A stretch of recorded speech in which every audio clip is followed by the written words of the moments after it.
menjadi sensor masa depan. Yang kedua, memang betul dari bahan alam tentunya masih mengandung senyawa-senyawa yang ada di dalam tanaman itu sendiri karena terserap di permukaan nanopartikel, dalam hal ini nanopartikel emas dan perak kami. Namun gugus-gugus tersebut itu berperan penting pada saat sintesis nanopartikel kami, sehingga bisa mereduksi logam menjadi nanopartikel. Kemudian terkait dengan kinerja sensor yang kami peroleh, secara teknis dan ekonomis lebih prospek yang nanopartikel emas, Pak, karena didukung oleh data-data penelitian yang kami peroleh.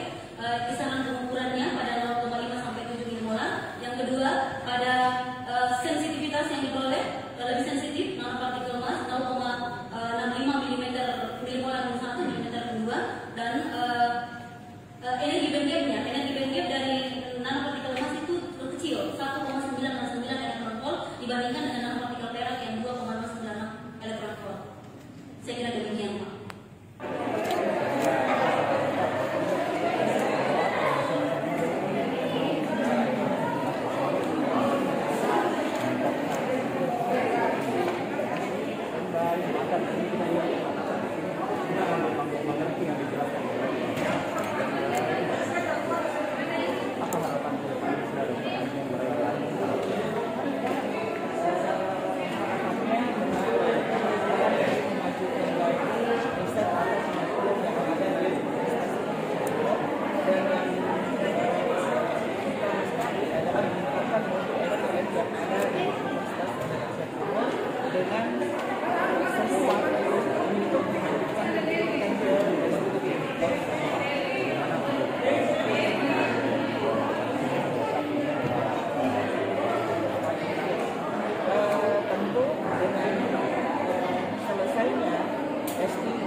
Dan hal ini merupakan suatu penilaian tersendiri di dalam memajukan Universitas Indonesia Timur dan menjadikan Universitas Indonesia Timur dapat diperlukan di institusi pendidikan yang ada di tanah air.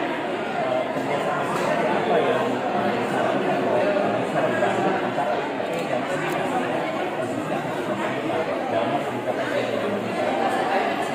yang pertama tentu kami memotivasi dosen-dosen kami untuk melanjutkan pendidikan di Universitas Hasanuddin. Kemudian yang kedua, melakukan pengembangan kerjasama riset dan penelitian